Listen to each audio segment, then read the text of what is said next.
Moving on from the guys who are playing for USA Basketball to a guy who said no thank you to playing for USA Basketball this summer. Kevin Love, currently a Minnesota Timberwolves, maybe a Cleveland Cavalier. If you're the Cavs, do you make this trade for Andrew Wiggins? If I'm the Cavs, I am not making this trade. I know LeBron, the reports are LeBron supporting it. I know a lot of people say this is the new big three. You get Kyrie, Love, LeBron.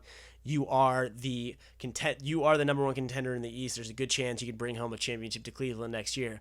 But I just don't like the idea of mortgaging the future in this trade. I think Anthony Bennett has looked a lot better in summer league. He's lost weight. And Wiggins' defense is phenomenal. He's so young. There's so much untapped potential. And I know LeBron's in his prime. He's pushing 30, and you want to put help around him that's experienced. But Kevin Love hasn't made the playoffs. And I think that defense is always more valuable than anything you can get on the offensive end. And LeBron will teach Wiggins how to be a phenomenal player. And I have this weird hunch that the Cavs are making a big mistake if they trade away Wiggins, which it seems like it's going to be not if, but when. And I don't know. I just have this weird hunch. You know when you have that hunch that this is just something doesn't seem right about this? I think Wiggins, both on the defensive side and what he can learn from LeBron and his youth, he could pick it up very quickly, and I wouldn't do this trade. I would make this trade in 2 seconds. I wouldn't even think about it. Yeah, you don't want to mortgage the future, whatever, fine. But you're getting a guy who rebounds the ball like crazy in Kevin Love, and you already have your score. Realistically, I mean, if you keep Wiggins, he'll be there for 4 years, and he can go wherever he wants. And at that point in time, he'll be 22 or whatever it is. And he still wouldn't even have hit his prime. And he may not be happy with the way things are going because he's not going to be the star, and he'll go to a bigger major media market or whatever. I think you take what you can get now. You get a known commodity. You get yourself Kevin Love as soon as possible. And then you know what you'll get after that, Trevor? What do you get? Championship rings. See, this is where I disagree. I believe on every team there are certain pieces that fit and are able to perform at a certain level because of the pieces around them. And with Anthony Bennett and Andrew Wiggins, I think LeBron is going to turn them into the players the Cavs thought they could be from the start. I know Andrew Wiggins hasn't played at all, but in the case of Anthony Bennett, he had a very disappointing season last year. I think the fact that Anthony Bennett's lost 15 pounds, he's motivated by what's happened at Cleveland. Same with Andrew Wiggins, seeing what's going on around him. I think if the Cavs hang on and they're able to play around LeBron and learn from him, are going to exceed beyond anyone's expectations. And I'm not saying they won't with Kevin Love, but this is something else to think about.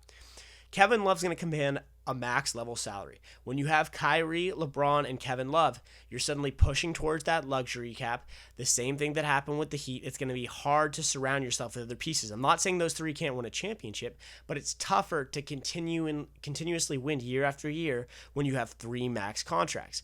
And I truly believe that with Andrew Wiggins, when you have him on a very low salary, of team-friendly salary for the next 4 years, and an Anthony Bennett who's looked a lot better in Summer League, and all these young pieces around him, including Deion Waiters, including Tristan Thompson, I think LeBron is such a vital piece to their learning curve and to the way that they can perform around him that this will only be beneficial to the team to keep them around. Think about the pieces, the Mike Millers, the other piece. They're talking right now about getting Sean Marion. All those players are only available because you don't have a Kevin Love contract on your team right now. So that's another reason why I'm not the biggest fan of trading what would we Love. do without Mike Miller? What would we do without Mike Miller? We'd be so bad. Oh, the humanity. If we didn't have Anthony Bennett on the floor. Tommy, oh, who won the Heat? Who won the Heat a championship 2 years ago? Was it LeBron or was it Ray Allen? You're right. Nothing LeBron James did that whole entire year helped him get to that point. Yeah, but I'm talking about in crunch time moments when you need veterans, when you need a supporting cast. You can't afford that supporting cast when you're completely maxed out and you have an owner who's not going to go deep into the luxury tax. I think you're pulling on strings that aren't there. You have the best player in the world. You have the opportunity to go get another guy who complements him very well, mind you. It's not just another guy who's going to get in the way like you see with a lot of superstars. You go get him. You go get him now. You know you're going to get him. You're going to get 20 rebounds a night, and he's going to be dishing it to the best scorer in the world. Are you kidding me? Why wouldn't you do it? All right, we obviously disagree on this topic. We'll see. Come August 23rd is when we'll find out if Wiggins is still going to be a Cavalier. There is our timer. The timer's up, Tommy. There's nothing less to say. Can't talk. It's over.